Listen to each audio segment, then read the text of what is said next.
nós recapitularmos estas regras, tu vais te tornando, e isto é muito sólido, tu vais te tornando parte de uma cadeia de transmissão. À medida que a alma... Porque reparem, o eu superior primeiro toma conta de nós e depois entrega-nos à morte. Regra 1. Que o discípulo busque no mais profundo de si mesmo, na caverna do coração, se lá o fogo arder resplandecente, aquecendo o seu irmão, ainda que não aqueça a si próprio, chegou a hora de bater à porta. Isto é, aproximar-se da hierarquia e dos mestres e dizer: eu quero propor-me à grande escola espiritual da Terra, eu quero ser aceite. Isto não tem nada de formal cá fora, mas é ligeiramente formal nos planos internos. Quer dizer, tu não vais preencher um modelo 14, mas há algo de formal neste momento. Então vou repetir. Que o discípulo busque no mais profundo do coração. Se o fogo do amor arder resplandecente, aquecendo o seu irmão, ainda que não aqueça a si próprio, a hora é chegada para fazer a solicitação e permanecer diante da porta. Primeira regra. O meu amor é universal ou não? O que significa que ele registra o sofrimento e a dor do eu inferior, mas permanece distribuindo amor universal. Eu vou ler. Quando o amor por todos os seres, independentemente de quem possam ser, começa a ser um facto conscientizado no coração de um discípulo, e ao mesmo tempo não existe amor egoísta, é isso que significa que a chama do coração não aquece o próprio, então surge a indicação de que ele se está aproximando do portal da iniciação. E porquê é que nós temos falado tanto em iniciação em encontros sobre a presença do eu superior? Porque a iniciação é o que o eu superior quer. Nós estamos a ver as coisas a partir do seu ângulo. E pode assumir, portanto, então surge a indicação de que ele está se aproximando do portal da iniciação e pode assumir os necessários compromissos preliminares antes que o seu mestre apresente o seu nome como um candidato à iniciação. A quem é que o teu mestre apresenta o teu nome? A Melquisedeque. Por exemplo, o ser que coordena este trabalho é Moria. Então, o mestre Moria, usando dois discípulos avançados, Henrique e Isabel,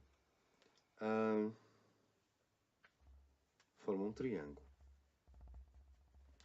O grupo é o receptor 4 deste triângulo. Moria, Henrique, Isabel, Henrique o navegador, Moria, Henrique. São duas colunas da escola. A escola portuguesa são estes dois seres. Depois há uma série de seres lá dentro. Os Agostinhos das Silvas, tudo isto, Fernandes Pessoas. Mas os pilares, Henrique e Isabel, estes são os pilares do templo português. Depois eles vão ter que formar novos pilares se quiserem partir para outros mundos. Então tu tens Moria, Henrique e Isabel. E depois o grupo, como o receptor da força tripla destas três entidades. Desculpa, qual era o papel de Melquisedeque? Nisto tudo, no Moria, Isabel? Está acima, Melquisedeque, sempre acima. Melquisedeque está sempre acima. Tem o bastão para dar o toque. É ele que tem a decisão final. Então, Moria assim. observa-te. Okay. E quando ele sente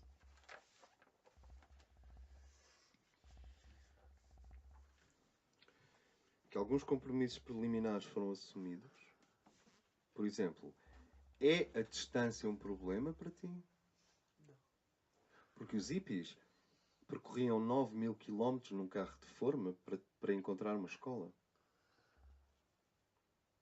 Não? Numa pão de forma. Portanto, é a distância um problema para ti? É o nevoeiro um problema para ti? E a geada? E a chuva?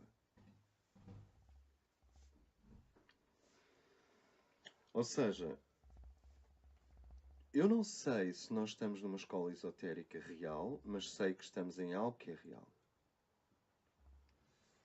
E se houver qualidade, então um dia nasce uma escola esotérica real. Ou uma escola interna real. como todos nós somos mais ou menos pós-urbanos e como todos nós somos mais ou menos sofisticados, espera-se que a vanguarda, isto é, o melhor do século XXI em cada um de nós, possa prevenir todo tipo de acidentes interpessoais. O que se espera é uma atitude de vanguarda. E uma atitude de vanguarda já é um compromisso preliminar. O compromisso de quando estamos a trabalhar na lira, somos seres de vanguarda. Mesmo que tenhamos uma retaguarda e uma cauda. Eu tenho. Mas quando estou aqui neste espaço, eu abstraio-me da minha cauda, eu abstraio-me das heranças genéticas, eu abstraio-me daquilo do meu lastro e procuro ser um ser de vanguarda. Então procuro ter reações de vanguarda.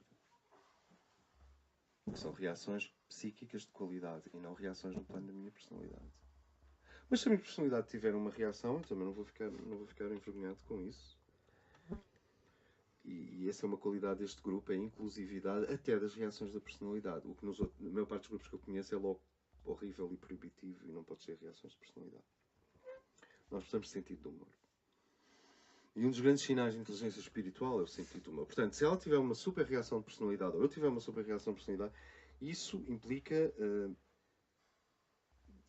elasticidade e, portanto, sentido do humor. Quando o amor por todos os seres, independentemente de quem possam ser, começa a ser um facto consciente no coração de um discípulo, e ao mesmo tempo não existe amor egoísta, o que é que será amor egoísta? Então surge a indicação de que ele está se aproximando da porta, pode assumir os necessários compromissos preliminares, antes que o seu mestre apresente o seu nome como candidato à iniciação. Portanto, nós somos observados e vamos contribuindo em liberdade. E somos observados até ao momento em que o mestre, ok, está na altura de apresentar este ser a Melquisedeque como um potencial para a iniciação. Se ele não se importar com o sofrimento e a dor do eu inferior, é preciso cuidar com esta ideia, porque tu não podes dissociar. Não se importar é ter um ritmo maior com a sensibilidade da dor, mas tens um ritmo maior. É mais ou menos assim. Eu hoje sinto uma dor no coração, na verdade no plexo solar. O meu eu inferior está em sofrimento. Logo não vou fazer o trabalho da luz hoje. Isto é, importar-se com o sofrimento e a dor. Não se importar. Eu sinto o sofrimento e sinto a dor, não estou dissociado, não sou um esquizofrénico, não tenho que ir para o hospital psiquiátrico, porque no hospital psiquiátrico as pessoas não sentem a sua própria dor. Portanto, eu sinto a dor e o meu sofrimento. Está cá. Eu não estou a virar as costas a mim, eu sinto. Entretanto, são 11 horas, está na altura de fazer um trabalho espiritual e tu fazes. Isto é que é não se importar com a dor e o sofrimento, não é estar abstraído ou alienado dele.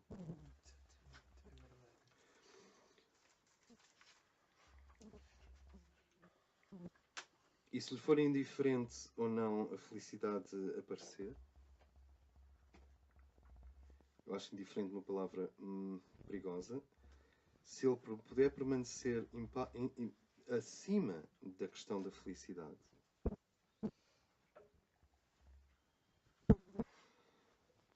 a felicidade tem sempre a ver com quando a personalidade consegue o que precisa ou o que quer.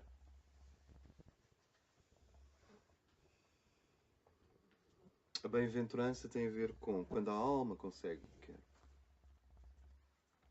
Portanto, se o discípulo conseguir que a sua libido evolua do plano da felicidade para o plano da bem-aventurança, bom. Só que as nossas histórias pessoais são fundamentalmente histórias de carência. Nós nascemos pequeninos e carentes, com milhentas necessidades. De afeto, de comida, de calor, de proteção, de aconchego, de mãe. Se estas necessidades não foram colmatadas, há sofrimento no eu inferior. E esse sofrimento no eu inferior é real, é legítimo. Os sofrimentos psicológicos são muito legítimos. Não podem ser ignorados. O que a espiritualidade profunda faz é acrescentar algo melhor, luminoso, ao sofrimento psicológico. Mas não o anula. Aceitá-lo, portanto, será o melhor. Aceitá-lo. E conviver com ele da melhor maneira possível. Se o único propósito da sua vida é servir e salvar o mundo, e se a necessidade do seu irmão é para ele de maior importância do que a sua imediata necessidade, então o fogo do amor está irradiando do seu ser e o mundo pode aquecer-se aos seus pés. Portanto, a questão é mais ou menos assim. Eu sou o único homem da aldeia que faz pão, mas tenho uma pneumonia. Faço pão ou não?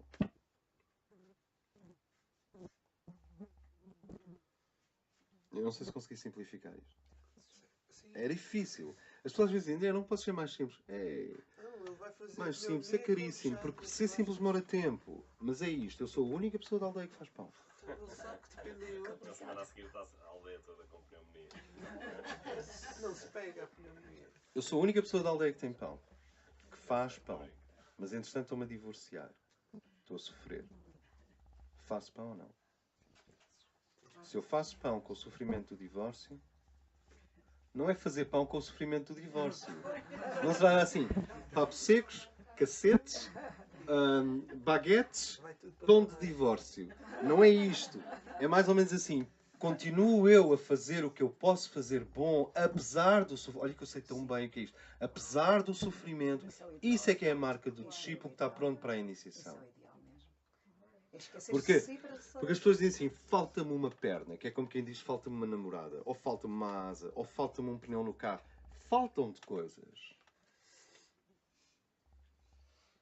Ainda assim, continuas a fazer o trabalho da alma e da hierarquia ou não? Este é que é o ponto aqui, da primeira lei. Eu vou repetir a primeira lei.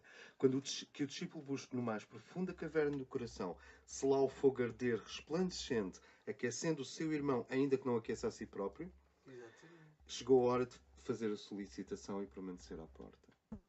Quando eu estou bem, eu faço o trabalho de hierarquia. Quando eu não estou bem, eu faço o trabalho de hierarquia. Bom, vai até à porta. Isso é quase como, Bate à porta. isso é quase como dizer, és imperfeito. E sabendo que és imperfeito, ainda queres fazer o E trabalho. portanto a questão põe-se também a este nível. Tenta ver, Bruno, alguém chega ao pé e diz assim, mas tu tens tantos problemas, qual é a tua? Estás aí a falar em nome da hierarquia.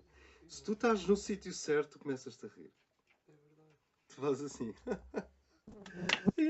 Pois é.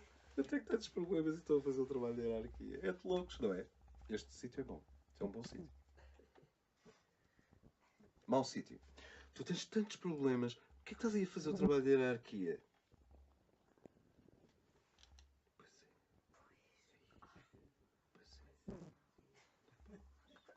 Portanto, o que eles estão aqui a dizer é, mesmo que o teu sofrimento do eu inferior exista, existe por várias questões. Tens uma esteira cultural, tens uma esteira social, tens uma esteira económica, tens uma esteira biológica e genética, tens uma esteira comportamental. Isto forma uma malha que gera sofrimento.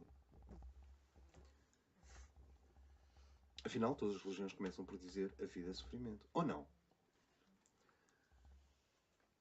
Budistas começam por dizer que a vida é sofrimento ou não? Eles não começam pelo nirvana, pois não? Começam por dizer há sofrimento. Aliás, foi a primeira grande constatação de Buda. Na sala de jardim da casa. Cristo pega na tua cruz Isso é. e segue-me. E eu ajudo-te a carregar a tua... Que cruz é que ele está a falar? Do sofrimento da vida. Não é a cruz da tua avó, é a tua. O meu sofrimento tem parâmetros definidos, é a minha cruz. Se calhar se eu pegar na minha cruz e passar-te a ti, eu te digo, o quê? Isto é que é a tua cruz? Isto não é uma cruz. Isto para mim é fácil. Claro, porque temos mapas astrológicos diferentes. Pode ser que para mim falar seja difícil, porque eu sou introvertido, isso faz-me sofrer. E para o Danilo falar seja um prazer. Logo, para mim é uma cruz, para ele não é. Sentem, porque temos mapas astrológicos diferentes. Mas que o mapa tem lá uma cruz, tem. E essa cruz é composta por 4 polos. O que é que eu vim fazer aqui? Ascendente. Quais são as minhas raízes e de que forma é que elas me vampirizam ou me nutrem? Fundo do céu.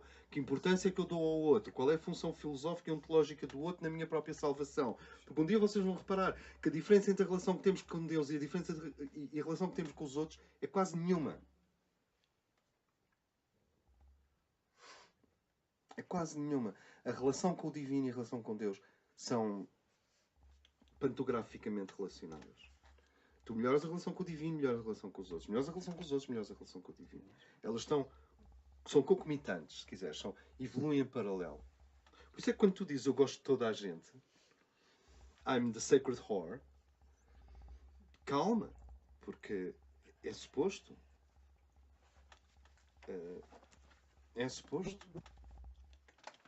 Então, esse é um ponto importante.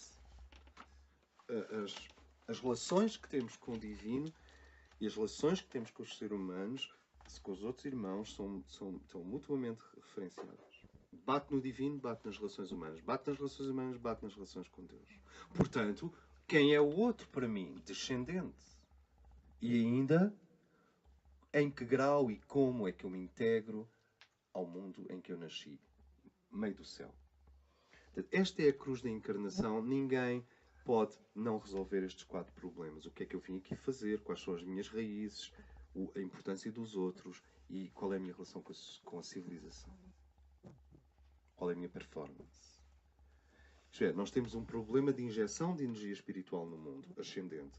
Temos um problema psicanalítico, fundo do céu. Porquê é que temos um problema psicanalítico?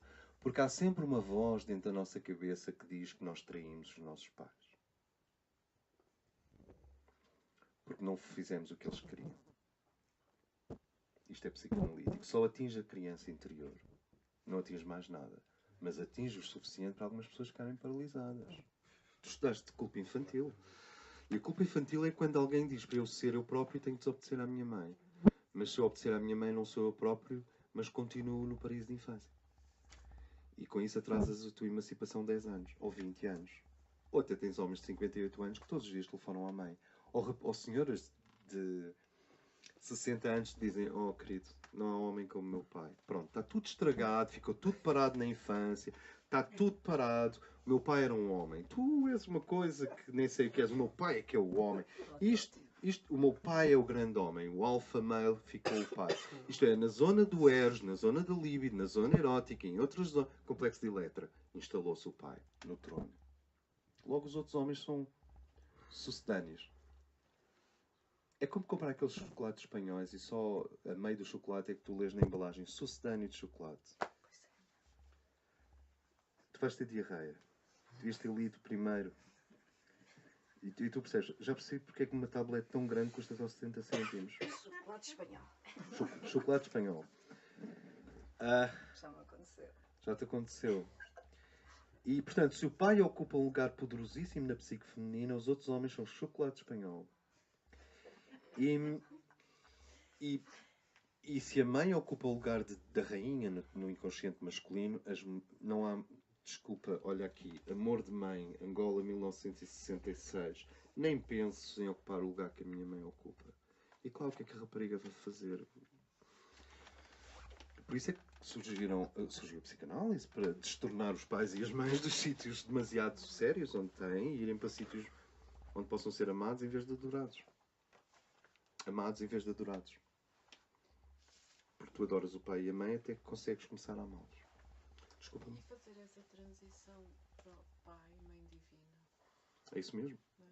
A psicanálise deveria fazer isso. Não faz. A freudiana não faz. A junguiana já faz. Que é destornar o pai e a mãe, pô-los numa cadeira bonita ao lado e adorar o pai e a mãe divinos. E aqueles estão ali ao lado para receberem o teu amor. Tu só amas o que não adoras. Vão de reparar que nos Essa adoração também é inconsciente. A maior parte das vezes. à mãe, totalmente inconsciente. À mãe Pode e ser ao pai. É frequente o consciente odiar a mãe e o inconsciente amá-la e adorá-la como uma deusa. E isto dá a relação de amor-ódio que é tão estudada em psicanálise. Porque ao amares nós não vamos dar agora um encontro de psicanálise, mas ao amares a tua mãe como se fosse a deusa, ficas retido no inconsciente na infância. Mas, entretanto, as forças da vida estão a tornar-te um adulto. Mas tu não consegues tornar-te um adulto porque não acreditas o suficiente em ti, porque não tens autonomia se não houver uma mãe poderosa a dar a sua bênção. Como a mãe poderosa que dá a bênção não é divina, mas a tua mãe biológica e ela está cheia de defeitos como qualquer outro ser humano, tu não consegues aceitar a bênção dela, mas também não consegues repelir a bênção dela porque precisas da bênção dela. Então tu ficas entre... Queres saber onde é que tu ficas, psicanaliticamente? na soleira da porta. Dissociado da mãe o suficiente para ir até à porta da rua e ver o mundo, mas fundido na mãe ainda o suficiente para não conseguir sair com força e autonomia e autoconfiança suficiente para conquistar o mundo. Ficas na soleira da porta, que é um dos sítios onde a maior parte dos homens portugueses estão. Por isso é que eu queria fazer encontros para homens. Porque era justamente para desmontar estes mecanismos do complexo materno. Mas aí a iniciação Lá está. masculina é fantástica Sim, nesse sentido. sim. Pronto. A iniciação masculina tira a mãe da boca dos homens. Tipo, tira a mãe da boca. E Ora, não há. este amor deverá ser... Portanto, tenta ver. Então o fogo do amor está irradiando do seu ser e o mundo pode aquecer-se aos seus pés.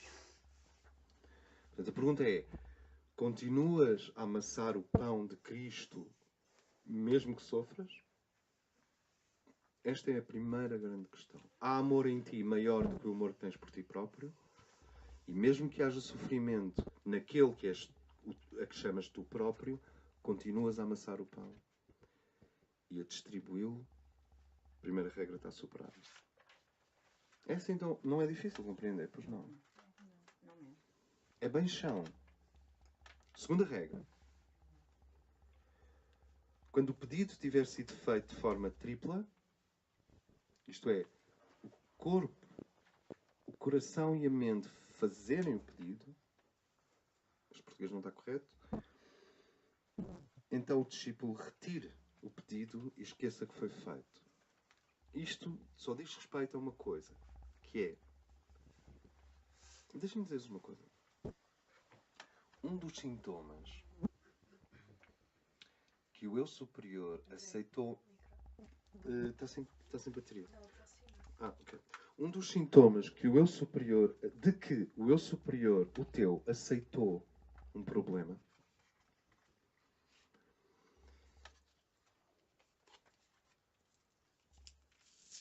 é que ainda não aconteceu nada. Nada. E tu sentes um grande alívio. Sentes paz.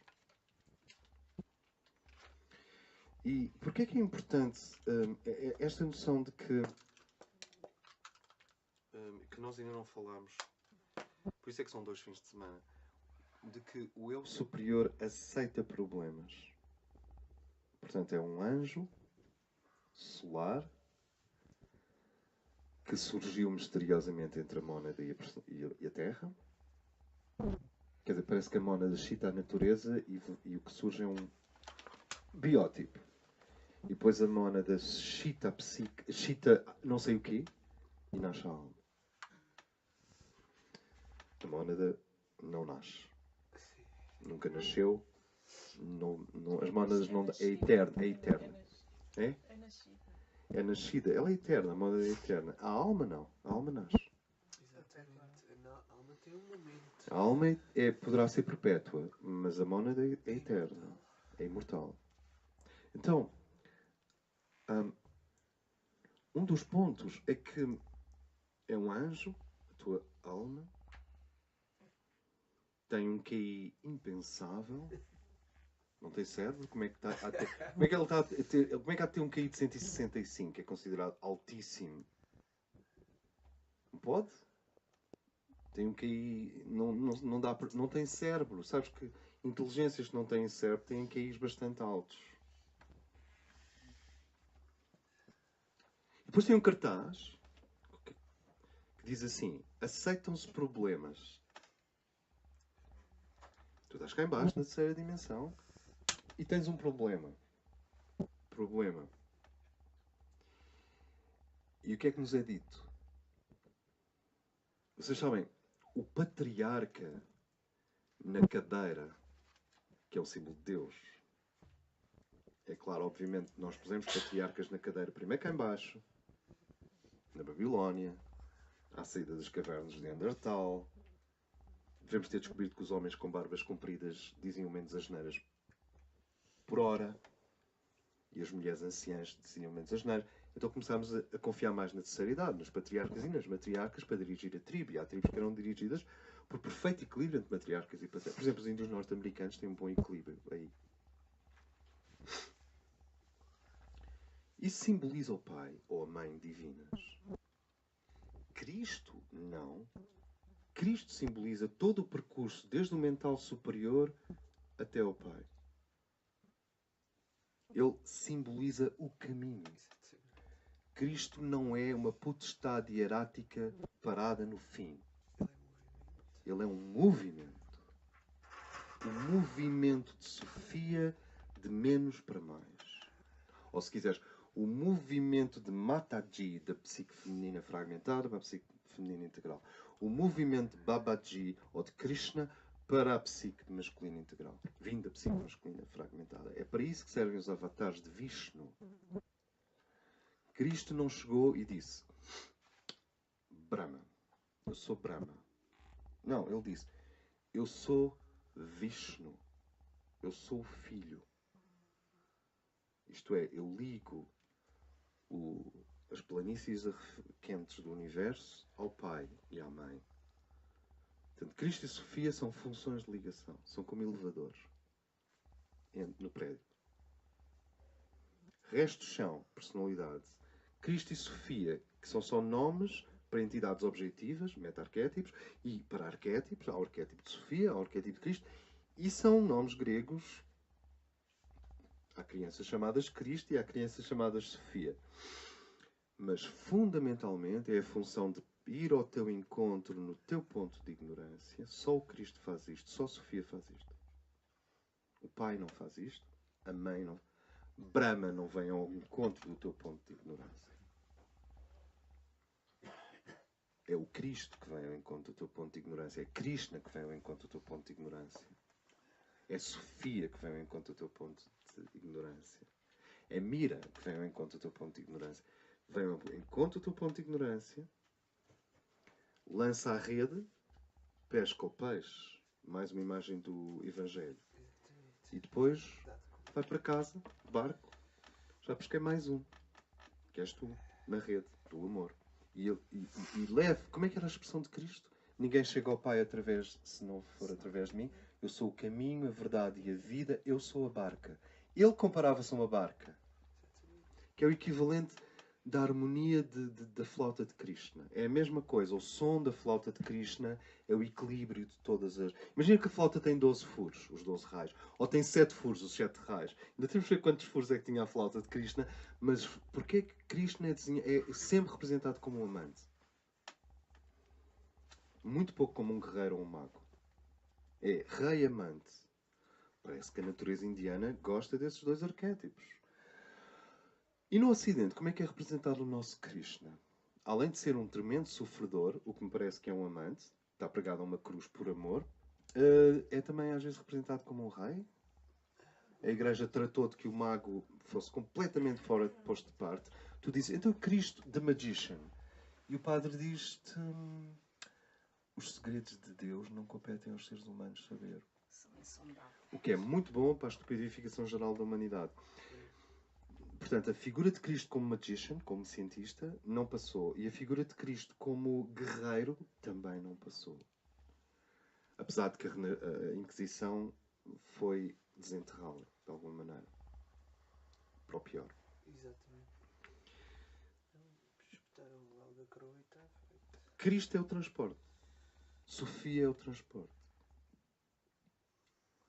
Então, quando o teu superior tem aquela coisa que diz aceitam-se problemas, é o teu Cristo, a tua Sofia internos, que dizem dá-me a tua cruz.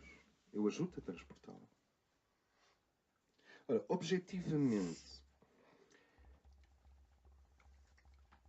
o grande interesse que eu tive pela teoria do eu superior e pelas doutrinas do eu superior, e dos livros mais antigos que vocês encontram sobre isso, é de 1920, chamada Sabedoria do Eu Superior, do Paul Brunton. Sim. The Wisdom of the Higher Self, do Paul Brunton. O interesse que eu tive, sabes qual foi o primeiro interesse? Foi, mas isto é real? Quer dizer, eu já sentia que era real. Vocês sentem que é real, mas era um interesse inteiramente pragmático. Era mais ou menos assim. Se isto é real, eu posso entregar os meus problemas. Desde que eu não seja preguiçoso. E também entregas esse. E funciona assim. O teu eu superior está lá em cima, na quarta e na quinta dimensão, como uma águia branca a pairar sobre ti, dia e noite. Quando ele levanta a cabeça, vê a mónada. Em frente tem os mestres. Abaixo tem as civilizações. É uma vida incrível. Se ele descer, traz a energia do espírito até ti. Com o perigo de que recebe parte da vibração obscura da civilização. Se subir, enche os depósitos com os 3 raios da mónada, vontade, amor e luz. Mas se ficar lá em cima, tu estupidificas cá em baixo. Quer dizer, daí a noite escura da alma. Se ele ficasse sempre lá... Imagina que a tua alma partia. Eu vou ter com a mónada. Adeus. E tu passavas de assim para... Nem sei o que é que ando aqui a fazer. Porque se a alma se vai embora, nós ficamos um bocadinho totós. Garanto-vos. Aí dá uma palavra que eu nunca uso. E ele, se ele se fosse embora, tu simplesmente desligas com uma lâmpada desligada. É como se a luz da pessoa... Estás a ver aquelas lâmpadas com potenciómetro? Quando o eu superior está próximo... 120 velas. Quando ele começa a se afastar... É como uma lâmpada mortiça. Sim? Mas o que me interessou pragmaticamente era... Então, eu posso passar ao meu superior um problema? Carga pesada. Podes. E como é que eu sei que... Tu entregas um problema ao eu superior e ele volta. Tu entregas e ele volta. Tu entregas e ele volta. É como quem lança uma bola de basquete, ela volta sempre. O que acontece é que tu ainda não entregaste. Só parece que entregaste. Como é que eu sei que eu entreguei um problema ao eu superior e ele foi aceito? Porque eu envio a bola e a bola não volta. Isto é, eu tenho esta preocupação com este problema de saúde. Eu tenho esta preocupação com esta pessoa. Eu tenho esta preocupação com isto. Meu eu superior, eu te entrego este problema. Se depois de uma oração em que tu entregas um problema, mas tem que ser um problema, não um pseudo-problema. Se depois de uma oração em que tu entregas um problema à alma, daí a meia hora não encontras a preocupação mais, estás aliviado, não pensas mais no problema, é porque ele o agarrou. A partir daí, é ele que vai resolver o problema. E é isso que está por trás da noção. Pega na tua cruz e transporta, ou dá-me a tua cruz e eu te aliviarei a tua cruz. É que o eu superior aceita problemas. Ele não está lá só como um objetivo difícil de atingir. Ele está lá como uma parte operativa do nosso ser total que resolve problemas. E eu posso dar testemunho disso. Assim como eu posso entregar um problema e depois esquecê-lo.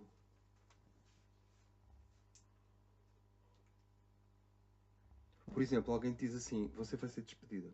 Vamos fazer um corte no departamento pessoal da empresa. E tu não sabes o que vai fazer, nem sabes de onde vem o dinheiro a seguir. Se tu entregas isso ao eu superior, se tu dizes, eu superior, eu te entrego este problema. Mesmo. Implica duas coisas. Primeiro que tu vais fazer o melhor possível à medida que os sinais forem chegando. Porque ele vai-te dar sinais de como é que ele está a resolver o problema. E depois, o que tu puderes resolver no nível consciente humano, tu vais fazer. Quer dizer, se tiveres que fazer 4 telefonemas, tu vais fazer os 4 telefonemas. Portanto, entregar o problema não significa não fazer os 4 telefonemas. Significa fazê-los com a fé de que o problema já foi entregue ao ser interno. É diferente. E assim como eu posso esquecer um problema depois de o ter entregue, com a porta é a mesma coisa. Eu bato à porta e digo, meu ser interno, eu quero unir-me a ti. Eu quero percorrer a via da purificação, da aproximação, da contemplação e da união. Esta via quádrupla é descrita assim na Igreja Ortodoxa grega, russa e grega. São os 4 estágios. Purificação, aproximação, contemplação e união. São os 4 estágios da vida mística. Esta é uma organização clássica. Se vocês forem ao Monte Athos, na Grécia, e disserem quantos estágios? Eles dizem 4 estágios. Têm nomes gregos para isso, mas é purificação, catarsis, aproximação, contemplação e, finalmente, união. E união já não... É aí que as pessoas começam a ter que lidar contigo como se tu fosse um pouco uma mónada com pernas. Quer dizer, espera aí que aquilo ali já é uma mónada. O material intermédio foi desaparecendo. E é para aí que nós caminhamos, coletivamente. Assim como tu podes esquecer o problema que entregaste, tu podes entregar o problema da iniciação ao eu superior e depois esquecê-lo. Continuas a estudar, mas já não te preocupas tanto com a tua iniciação. E os sinais depois vão chegando, gradualmente. As mudanças vão chegando, gradualmente. Sentes? Elas vão chegando.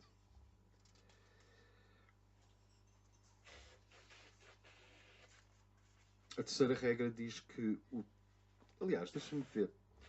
Aqui se acha uma das provas iniciais. A atitude mental do discípulo deve ser a de que ele não se importe se vai ou não receber a iniciação. Não deve haver um motivo egoísta.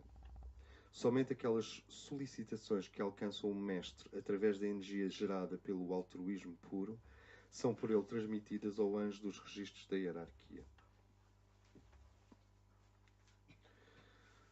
Somente aqueles discípulos procuram a iniciação por causa do poder acrescentado para ajudar e abençoar que ela confere, encontrarão uma resposta ao seu apelo. Aqueles que não se importam com a iniciação não recebem a sagração ocultista.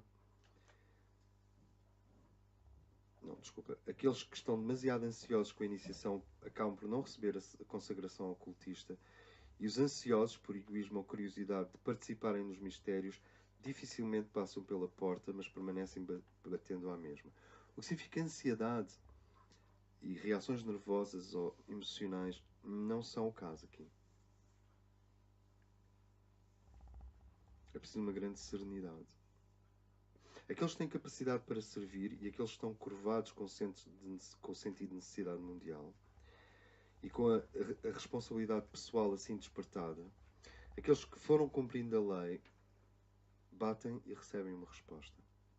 Fazem a solicitação que encontram uma aceitação. São aqueles que enviam um grito de angústia por mais poder para ajudar, o qual penetra nos ouvidos daqueles que silenciosamente esperam. Portanto, o aproximar ao eu superior, a partir de um certo momento, é mesmo um problema existencial. Deixa de ser uma possibilidade, passa a ser a única possibilidade. E